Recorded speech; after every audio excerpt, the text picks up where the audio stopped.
welcome. Do you want to give us a little bit of background about what you do and your role in Movember? Yeah, sure. So I've worked at Movember for just over a year now.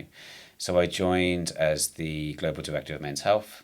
Basically what that means in simple terms is I look after our mental health and wellbeing work within community settings across the globe. So I work UK, but also in Canada, US. I have to remember sometimes where it is. Canada, US, Ireland, UK, New Zealand and Australia. So yeah, I work right across the board. Fab. And so obviously you mentioned that Movember is across all of these different sort of countries. So how long has that been going on for? Yeah, so we started back in 2003, which feels like, a year or two ago now, doesn't it? But it's like 20 I odd years ago. remember being on the first sort of reiteration of probably around in the 2005 era. Oh, really? And I could grow a decent moustache then as Good. well. I'm sure you still can. Yeah, it's not too bad. But there you go. Yeah. Yes, So it's been going since 2003. 2003, yeah. Wow. So it started as a couple of guys in a pub in Australia going, we need to do something around men's health. One of them in particular was being impacted by prostate cancer and was saying we could do something here, just a bit of fun, lightheartedness to kind of raise awareness. So these couple of blokes in the pub started this movement of grow a moustache, and in that period you can donate and raise awareness. It's a conversation starter. And 25 odd years later, it's still the backbone of what we are. It's a conversation starter, whether that is a moustache or it's an event you're raising money for, or it's an activity of some sort, something crazy that you're doing to sort of highlight the need. It's still very much that of emphasis about how you raise that sort of conversation, not just in November, but across the year.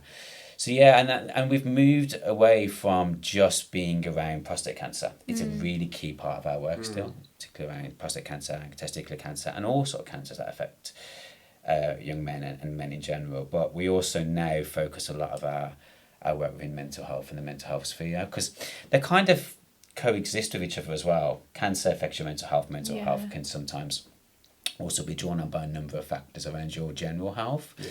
So all sort of interconnecting, but we have separate sort of areas that we focus on across our portfolio. So just bringing that back, the journey of from 2003 to now, the participation rate, it seems to be, fresh, new, inventing itself. Is participation sort of increasing as it's going on? Yeah, massively. So when I started, my career started off working within therapeutic services for young people. So I predominantly worked with girls and young women when I started. Mm-hmm. And then, so that was probably, I won't say when because that'll show my age, but let's just say 20 odd years ago. And I then started to see around then a growing need, in particular for the boys and young men's mental health support. Mm-hmm. But there wasn't really anything that was being done or raising awareness around it for boys and young men. And if there was, it was very kind of small and just saying, go and speak to someone. That was kind of the constant message.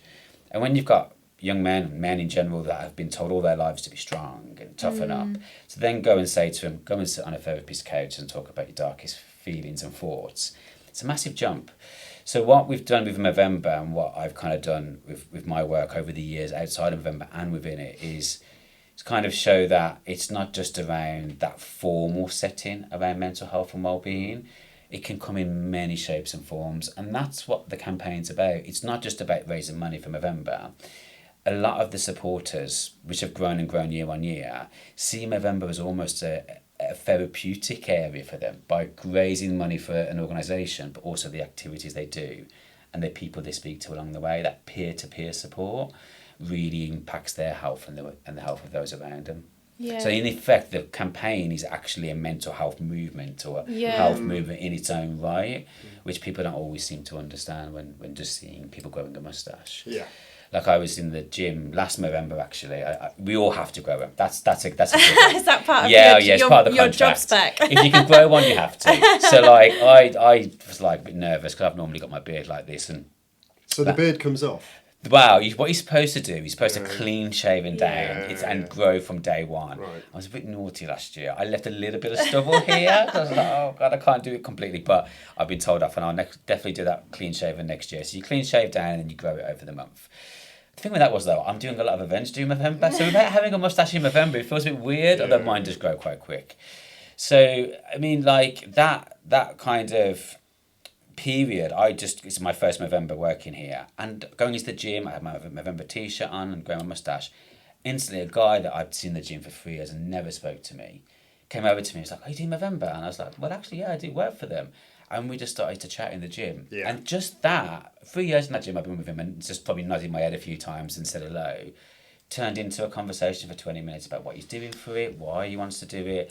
So that power of that brand mustache time is really impactful beyond just the campaign and raising of the income. It becomes that silent sort of movement, the nod and the wink as you're walking down the street or you're in the gym or something with everybody going. So that male bonding or that sort of awareness around that time is great energy, isn't it? It is, yeah, and that energy just continued for the years, which is good. So when we having things like this week in Men's Health Week, we see a lot of people kind of taking on board not just the message that we've got in the November period, but also the general message around men's health as we talk about it, not just about mental health, but just about health, cardiovascular health, cancer-related health care, and just health in general. I think it's like the key thing is really that it brings that sense of community together, doesn't it? And that's one of the things that we really saw when we participated in Movember last year was how many people got on board, whether that was by joining one of our team or supporting people, and we were rallying right to the end, weren't we, with messages being sent out to get those last donations in, and it was just brilliant. And actually it just gave us a platform to kind of show that we really do care about men's well-being. And the landscape of our business, we do have around about 80% of men. So actually it's super important for us to be able to highlight that and bring people together and just open that conversation. And I think one of the things that we're really keen on trying to do is just breaking down those barriers. And like you said, actually just knowing that someone's taking part in something, it sparks that conversation. And I think I saw something on the Movember website which was just it was like a toolkit on how to have a chat with someone, and I just thought that's brilliant, because it's really hard sometimes to kind of go, "Are you alright? Yeah, you?" Yeah. And then it's like, well, I'm actually not, and I don't know how to say that. Are you, as someone who's asking that, are you genuinely asking, or is it in British culture, that's "you alright"? That's it's almost that's the classic, greeting, isn't it? It's hello. It's a hello. It's not actually how are you? Are you okay? And that was one of the things that I thought was brilliant during that time, is to actually how do you have that conversation with someone. And it's brilliant that you can see someone who might be taking part in Movember, or actually just pushing some stuff out there can then generate that conversation between people. And you're so right with that kind of all right. And I've realised this even more as I've started to work in like a global organisation. We are just like, "You're right," and a lot of my sort of American colleagues are a bit like, "I'm fine." Like, I'm not actually just all right. Like, "Are you all right?" Like, Yeah. all right. Go back and forth. Yeah. But there is that kind of point of saying, and we get this a lot when you're seeing someone that may be going through distress, or you're a little bit worried about them, and you go, "You're all right," and the first reaction is fine. And a lot of the time that's because they are, it's almost testing out to see if you are actually interested in how they're feeling. And I see this a lot with, should we say more mature men that I work with, where you say "you're right," "I'm fine," and it can repeat it, but it's testing out to see, can they trust you to have that conversation? As well as also saying, do you really care, and do you want to listen to what I've got to say as well? Yeah. And a way I kind of would say, I'm not expecting anyone to listen to this to become therapists overnight, I'm not teaching you to do that, but it's kind of having more of a sort of an empathetic response to people and saying, I've noticed a bit of a change in your behaviour. If you ever want to talk about that, feel free, I'm here to listen to you. Just by even saying that, which sounds really simple, can have a real impact on someone. It's opening up that window, isn't it? And so we've at Rexel, we've got Healthy Mind Champions, and I'm one of the Healthy Mind Champions, and we're all mental health first aiders. And exactly what you've just said, it is just that conversation to kind of go, "I'm here if you need me, actually you're not a burden to me by talking to me." And it's so interesting how so many people, we've got resources available. We can direct people to speak to trained professionals. We've got apps people can use with mental health support. We've got a great toolkit of things, but actually I notice so much that just having that initial conversation with people, you can just hear it. They just feel so much lighter from having that conversation. And one of the things that we always do, we've got like a mailbox set up. And we have our numbers out there. There's 3 of us in total. And if people come through to the mailbox, we'll always give them the option for a phone call before we continue on email.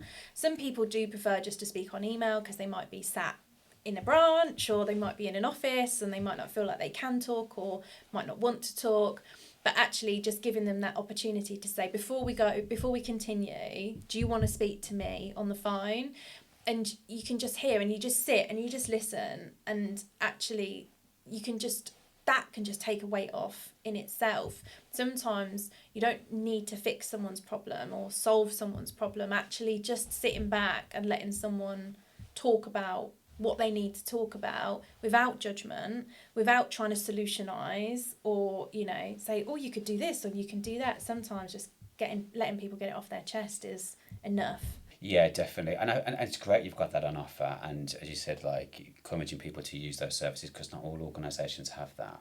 Or if they do, it can be sometimes a tokenistic thing of, when you're feeling like you need support, you can call someone for 20 minutes and that's it. And then anything extra than that is extra cash. So the fact that you're offering free therapeutic interventions, but also a general wellbeing service is excellent.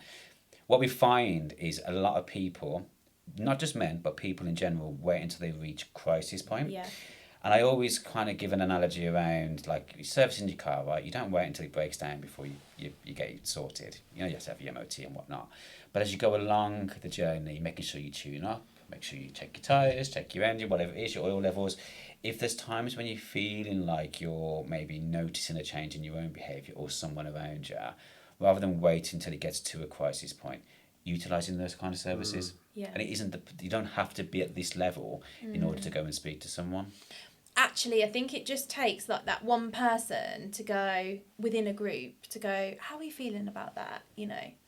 What is there anything I can do? Do you want to talk about it or whatever else? And actually, I think that can make such a huge influence. And I think, so much now is kind of consumed from phones and social media. And, actually, if you don't have that friendship group around you, young or older, it can feel quite isolating. And then I think, particularly then if you see stuff on social media, I think it can harm and help. Yeah. I see some really positive things on there. I see really positive male role models that will do a podcast and sit and cry and talk about, something they're experiencing. And then you get the complete opposite end of it as well. And I think it must be really hard if you're experiencing something like that to navigate. And, it's so easy to get influenced by what you see on social media. Is there anything that's kind of Movember are doing to look at that sort of social piece at all? Yeah, so we do a lot, and people always sort of ask us, where does the money go from Movember? And I think we talk about it a lot within the cancer space. So we do a lot.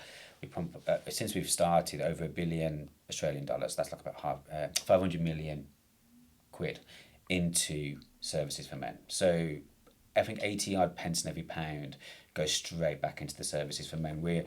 As a staff team, we've got globally 350 staff. So people think we're massive because of the brand. And what's the raising? What's the funds? How much do you raise each year? Yeah, it can depend. So last year was one of our kind of most successful years. It grows each year and kind of can change and kind of diversify where the money comes from. Our main audience is still the peer-to-peer we call fundraising. So that's men out there and women, most sisters, raising money for men's health. But we also partner with a number of organisations like Pringles. You get the moustache on the can and you scan the code and it actually takes you through to an app to, like you were saying about those conversation starters. Yeah. How you doing or how you getting on, it gives you scenarios. So we've got things like with Pringles, we did stuff with Google this year, really trying to reach a wider audience with the message, which helps raise the income, but also it's got that key message about what we're trying to do is change the face of men's health. So we work across the board, and with online spaces, that's a growing worry for all people, I think, but in particular parents. And if you've got kids, but if you have got children, anyone listening, they'll be worried about this because there's a constant fear when you're looking at the documentaries such as with Louis Theroux or Yeah. Adolescence came out a few years back, kind of this kind of panic happened.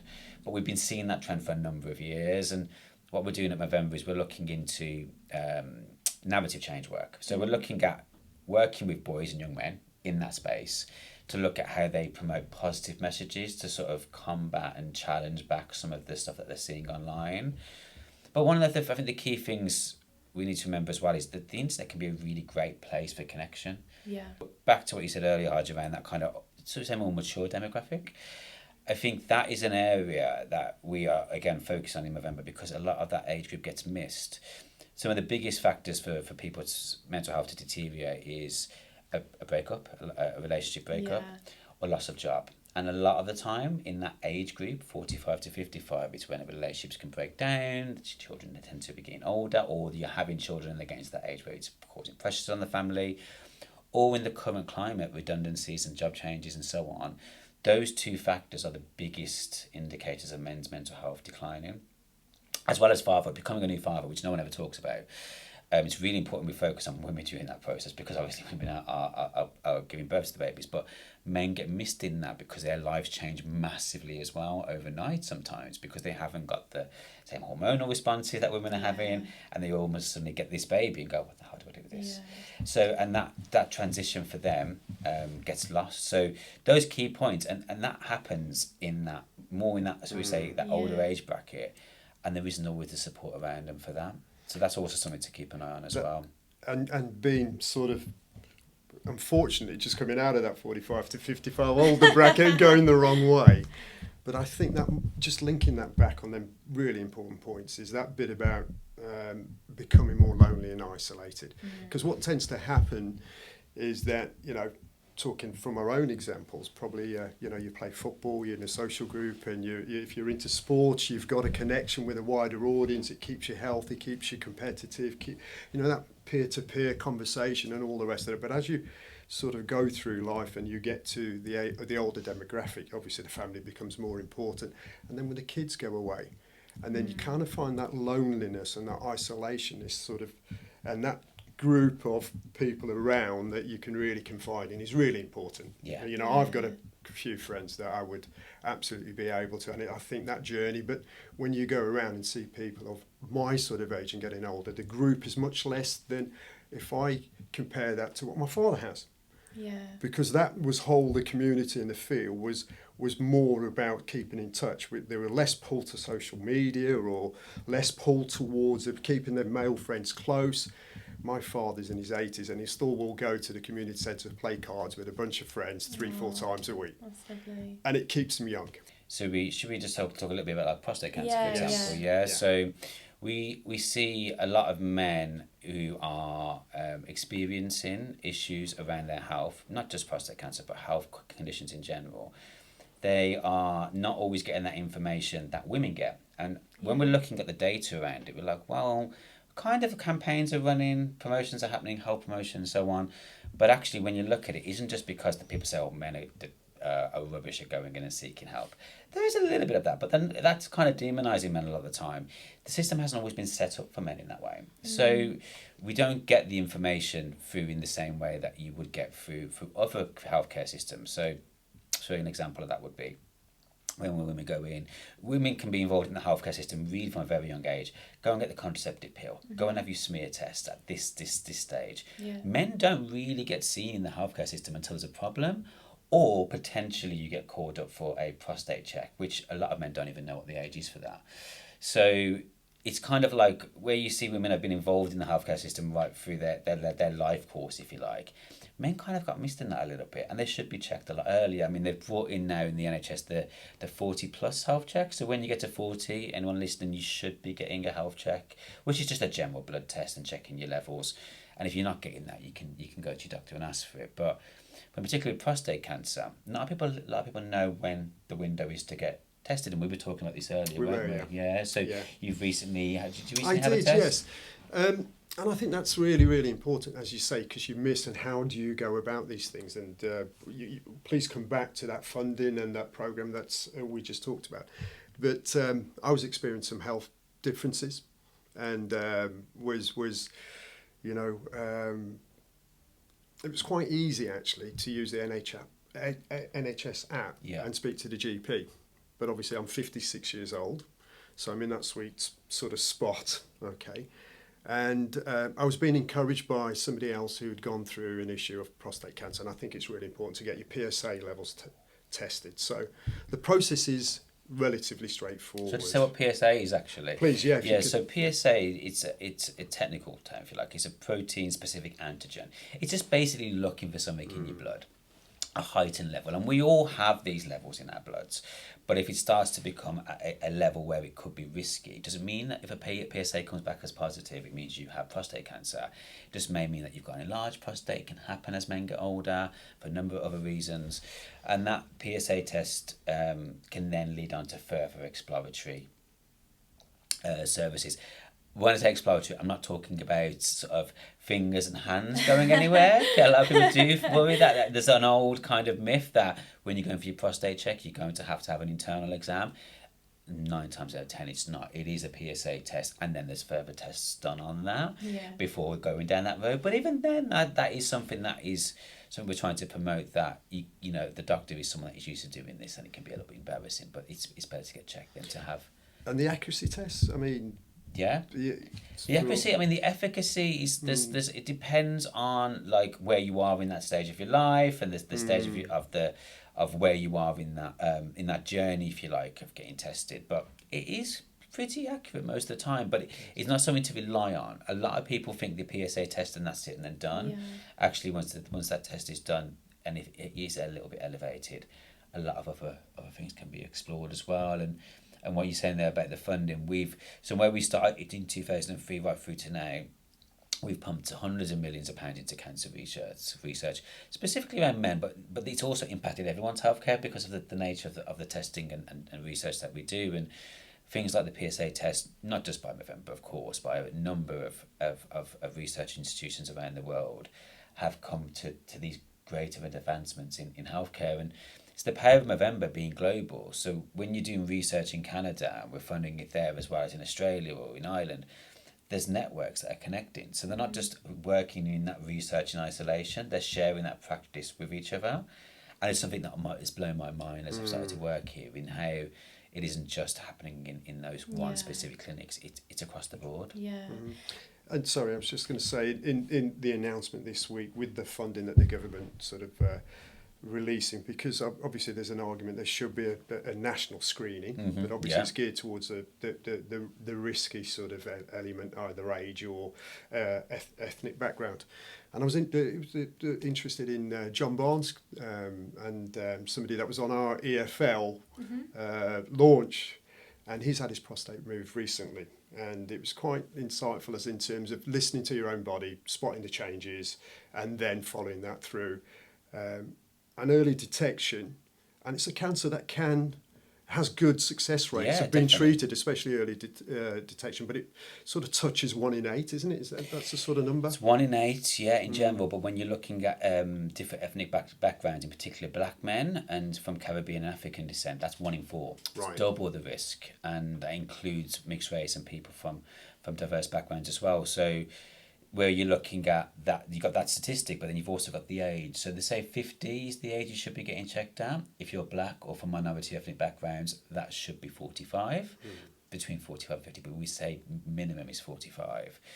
And people don't know that. People don't know that age bracket. So I'm 42, I'm coming close to 45. I should be getting checked in a few years. Until I worked in Movember, I didn't know that. So it's like, even when you're working in healthcare, these messages aren't there. So how do we get those messages out to people that need them? And a lot of the time we've realised is we can do all the health promotion's great, posters are great, and adverts and social media's great, but the biggest one is talking to each other.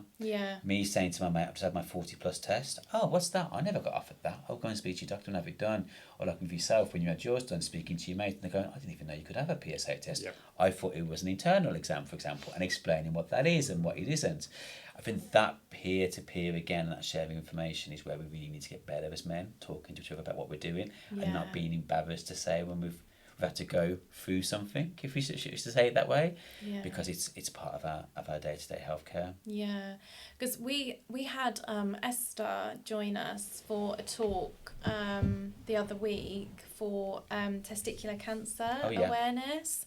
And it's really interesting, I think, she was talking about the Check Thy Nuts campaign. Because is there a difference between, because, the prostate cancer is typically you get checked for that when you're older, but am I right in thinking that with testicular cancer it can often appear in more younger men as well? That's it, yeah. So with testicular cancer, it's the most common cancer with men under the age of 30. Yeah. You can get testicular cancer at any age across your life course, but I think about 97% of cases are under the age of 30, 35. So like in that low end, and actually one of the cancers that appears in late teen to early 20s when you're thinking you're invincible and you're going through it with life, that's where it can actually start showing up. So the Know Thy Nuts campaign, which is a really good one to pull on, it's a Movember campaign that we do every April. April is Testicular Cancer Awareness Month, and we have loads of resources. So if anyone listening wants to have a look, loads of free downloads. And check your pair. And I wish I'd brought some with me today. I like what was done with that. That we have soap hanging with the balls just to show people almost what you should be doing as well with them, and just to say on that is just a very quick check on yourself. Wait to get in the shower or in the bath when things are a little bit warm and steamy, and just checking for any abnormalities. And just by doing that once every couple of months can really have a massive impact, because we as men we're not shy of checking our bits normally, unless it comes down to a medical reason. Yeah. And actually just encouraging people to do that in a medical sense as opposed to just a pleasurable sense, I think is a message that we're really trying to get out there. Yeah, I think it's one of them things, isn't it? There's nothing to be embarrassed about. You're doing it in private, so whilst and I think I do wonder whether the myths around the prostate cancer and the internal exams and things like that, I just wonder whether that is because actually maybe the generation that are now at that age when they need to get the checks, they might not be as active on social media, and so they don't get to hear the myths being busted. Actually they just have seen it in films or whatever else where it kind of cough and and again, that is down to a lot of it. It's not just in the social media, but also that kind of awkwardness of going near the subject. Like I've worked within sexual health and wellbeing for 20 odd years. Nothing will surprise me, but even when I go into schools and do these talks, you see the teachers at the back when I'm talking about testicular cancer. They're dying. They don't even want me to go there, and I'm like, oh, so awkward about it. Actually, you should be better at this. But it's a thing. It's not just a British thing. It's just a general thing. Yeah. So we need to be better at talking to each other about that. And women are excellent at this. Women are excellent at talking about going for mammogram and talking about breast cancer and talking about their going for their smear test with each other. Yeah. Even some of my friends who are girls who will go in together and have them done at the same time and talk through that. And we're just not as good as that at men. We need to be. Girls go to the bathroom together. Exactly. So I think there's a different level, but definitely, I think you should be okay to be able to. The thing is though, some men who play sports, they're in the locker rooms and stuff together, aren't they, and things like that. So I think there's more there can be familiarity, but I guess it's just that awkwardness of going. And I think as well, I think something's wrong, and I'm not sure on how to look at it. I think it's that sort of burying your head in the sands and hoping it will go away type of thing. And I think that awareness is now that awareness of where you can go. 100%. How you can get your bloods tested and stuff like that. So I think it's that. Generally, there is a little bit. I hope it will go away, type of thing. But if you're feeling something and something's not right, then it's always best to be sure, isn't it? Get sure, definitely. I don't know if there's something you can pop up when we're doing this, but there's loads of resources, as I said, on the website. And I know it's not just about trialing through information. There's quick 1, 2, 3 steps that you can just do and check and speak to someone about. And we've got support services available through Working For Us as well. So you've got access to a virtual GP. So sometimes it can be difficult to get GP appointments. Actually you can book one on your phone. You've got a GP in your back pocket with our benefits app. And there's no charge for that at all. No, There's no free. charge. The It's benefits free, app's got yeah. a lot of advice on that It as well, has, actually. yeah. It's really, Yeah. really good. And also a second medical opinion as well. So we do have things on there where you can get, if you've been diagnosed with something, you can get checked. That's amazing. I think we've spoken a little bit about well-being, and you know, I think Haj, a great phrase that I've heard you say is healthy mind, healthy body. Absolutely, yes. So you are Mr. Health and Wellbeing. Oh, so. wow. Don't put me on that pedestal, you know. Well, Haj, I think for Movember, Haj had some like crazy thing where we were tracking everyone's movement, and like it'd be like 8 o'clock at night and like Haj has just rode 20k or something like that. Was it on like an Apple app or something? No, It's on Strava. Strava, yeah, okay. and you can connect it in to the Movember donation, see, so yes, you can right, see the right, team's right. movement. So it's like Haj rode 20k, Haj ran 5k. Like he loves it. I do, but I think the point is,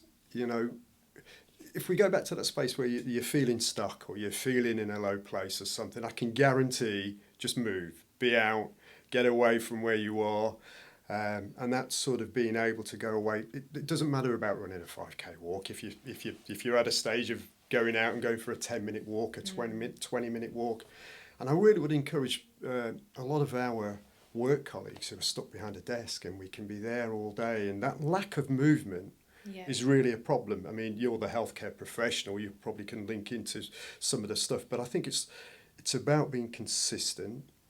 It's about building them foundations and trying to be a healthy lifestyle and a healthy habit rather than being all in and all out. Yeah. And it can be at extremes sometimes. It's a really good point, like especially for young men that I work with. There's times when they're seeing a lot of this content online that's being fed to them, the algorithms. We did some research recently.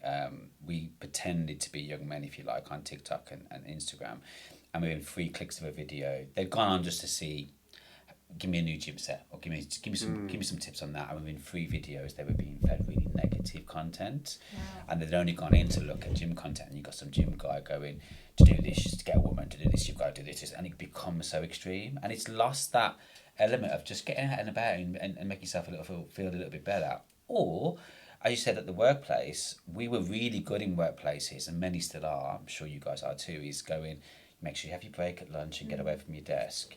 Some of that has dipped for some people. I'm too busy, I can't do that. Or, you know, I'm only in the office now 2 or 3 days a week, so I need to make sure then I'm in the office, I capitalise on that time. But really encouraging people to still kind of pull away from that. And I know we were speaking earlier, it's something you encourage with your, you know, colleagues and wider staff team here. But in general, across the board, I think we could be better at doing that, all of us. 100%. And I think it is that sort of, I mean, I don't want to be so austere. It doesn't have to mean you have to be so strict on your diet and live in a position. Because life's for living, yes? Yeah. Life's for enjoyment. So, you know, being able to sort of let your hair down a little bit, sort of have the right foods, or being able to enjoy yourself is really important. But it's about what you do over the long term, isn't it? Yeah. Trying to be consistent and being healthy. And some of the simple tips for people is around just trying to, for one of the things I get asked quite a lot is this good for me? Should I have this, you know, something that's got protein labelled all over it, or spend money on this at lunch? This is really good for me. For me, it's about just concentrate on some of the stuff that's not so good for you. And if you could take that out, that might have more effect. And it's that real basics. And everybody has to build that sort of foundation of just trying to be good to yourself, sleep well and eat healthily most of the time, and you'll find your mental sort of well-being can follow. Yeah, so this year, Rexel will be supporting Movember again. Hopefully beat last year, where we raised over £20,000 last year. So amazing. We did matched funding as well. So we're hopefully going to be able to beat that this year, get more people involved. One of the things that I loved about the campaign was the Mow Your Own Way, Oh, because yeah. so many different people, it was more than a mustache, right? And it just opened it up to so many more people getting involved, doing different things. We had loads of people someone was trying to stop swearing, people shaved their head. I was walking 10,000 steps a day, which is harder than you think, actually, to try and achieve that. Especially when you work in an office job as well. It was really tough. I was like standing in my living room at the night trying to get my steps in. And actually, we've already started with our donations. So we've already had a donation onto our page this year. So, anyone that can support us. And I'm glad you've clarified the rules. It's start with a clean shave, and then you have to build it in. I do love the progress pics that you see throughout the month. Like, some of them are beautiful. And the different styles as well. And a lot of my colleagues, I'm kind of blind to it now because I've been working there, but they grow out and then they'll grow all year different shapes and different styles. Wow. And then you've got like a whole wall of like different styles you can do. It's great because it's just. And like I haven't got one today, obviously, but when I was doing last year, just the impact that can have in the general conversations you're having outside of work is really powerful. But if you can't do that, there's loads of things. Last year we did a thing with Google where you put your photo into it, like the AI stuff, regardless of your gender, and it'll put a mustache on you, and you can choose it. And Google were donating every time someone did that to Movember, and we raised over £1 million from that. Wow. And we pumped that straight back into our support around digital men's health now as well. So. Loads of things happening, and we really appreciate it, and we try our best to make sure that that's recognised from getting things sent out to you and recognised. You went to the Mo Awards this year, no, it was we did as an organisation. So it was brilliant. It was such a good night. It was all the different stories and impact it's having. It was so amazing, to hear that and get together and celebrate. And actually, Harj and I are workplace ambassadors now for Movember. So we're really excited about what we'll be able to do this year. We're going to be getting everyone on board. I'm looking forward to what we can achieve this year. It's not long off now. I don't want to wish. I know. Literally, before it'll be here in no time. You get through the summer and then bang, it's here. So we're already gearing up in the office for that. So looking forward to it. Yeah. So if you were going to have one takeaway that you wanted people to come away from listening to this, what would it be? Well, it's Men's Health Week, so I think if one thing, really simple thing you can do is just reaching out to someone and just checking in on how they are, and just being really, really casual with it and going, been thinking about you, mate, how you doing? And sometimes that's that out of the blue text message when you're not used to doing that, because we can be quite transactional, can't we, with relationships at times. We can go, "Hi, are you free? I want to go here, what you doing?" So it's always like there's an output or an action, but just sitting there with, "Are you free for a chat later?" "Why, what do you want?" "I just want to have a chat." Just reaching out to someone and checking in how they are. And I can be bad at this, being busy and rushing around. And I've got friends who live all over. I'm from this way, originally Birmingham, but I live down in London, and I can be terrible at connecting to my mates back up here. So while I come to this, I've made sure that I've gone round and checked in with everybody and said we're going to go for a drink tonight. But just doing that general check-in and going, "How you been?" Yeah. What about you, Harj? I think the social connections is really important. As you said, just checking in and being there for people. I think if I then just bring that to a little bit of that healthy mind and healthy body, I think it's just that consistency. Be kind to yourself, be kind to your body, be comfortable, and try and do the best for yourself, really. Building your own and being accountable for yourself. And that's a little bit about being consistent. Doesn't mean that you have to shoot for the stars or go for unattainable goals. I think to live a sort of things in moderation and being in a position where you're being a little bit kinder to yourself, you're being just noticing the stuff and just controlling some of the stuff that you should not be letting into yourself would really work well. For me. Move more and eat a little bit less, maybe. So but the social connections would come first. I think for me, it's about using the support that's around you. So whilst definitely agree with reaching out to people and whatever else, if you feel like you don't actually have that network around you, there are other support services available, whether that's online through Movember, looking on Google, or if you work for us, actually we have support services available as well, and you know the Healthy Mind champions are here to talk to and can point you in the right direction. So, you know, even if you feel alone, you're never alone. There is always someone willing to help, whether that's a mental health, you know, problem you're experiencing or a health problem you're experiencing, right? There's people out there, and I think, you know, you can personally do more to check in on other people, but I know how sometimes it can feel like, yeah, I've got friends, but they're more associates than friends.